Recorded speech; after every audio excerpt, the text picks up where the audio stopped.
L'ouverture de l'Assemblée populaire nationale s'est déroulée au Grand Palais du Peuple samedi matin.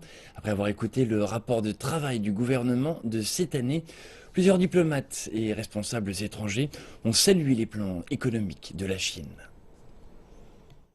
Bon, par rapport à la situation économique actuelle du monde entier, je crois que les chiffres sont très intéressants. Surtout que ce sont des chiffres qui tiennent compte de la situation économique de la population de la Chine.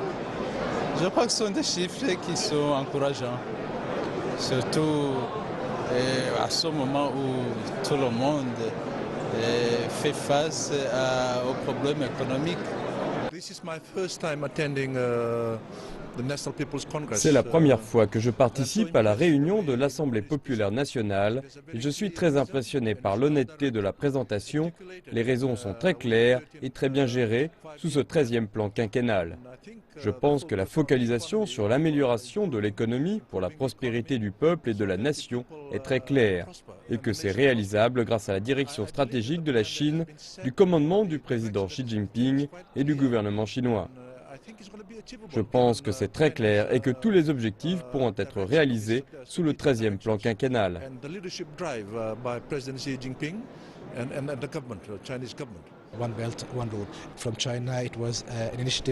Une ceinture et une route encouragent la collaboration économique régionale et internationale.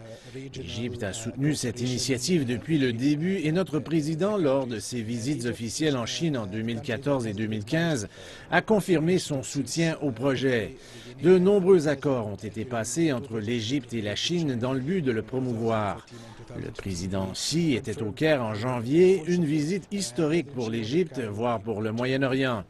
Elle a permis aux deux dirigeants de discuter des progrès obtenus au cours des 2 dernières années depuis la naissance du projet, ainsi que des moyens d'améliorer la coopération bilatérale économique dans le cadre de l'initiative Une ceinture et une route. Nous sommes pleinement engagés dans le projet et espérons que d'autres pays en bénéficieront également.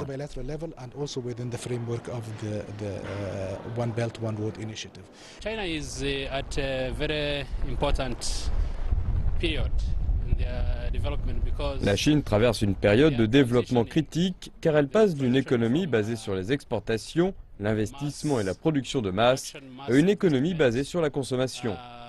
Cela affecte naturellement l'économie qui ralentit alors que la Chine est habituée à une croissance rapide. Le développement sera durable mais plus modéré. Aujourd'hui, ils ont dévoilé un rapport sur l'année dernière qui indique une croissance à 6,9%, alors qu'elle était à double chiffre auparavant. Toutefois, il n'y a pas de menace pour la Chine car tout a été prévu et le pays est préparé.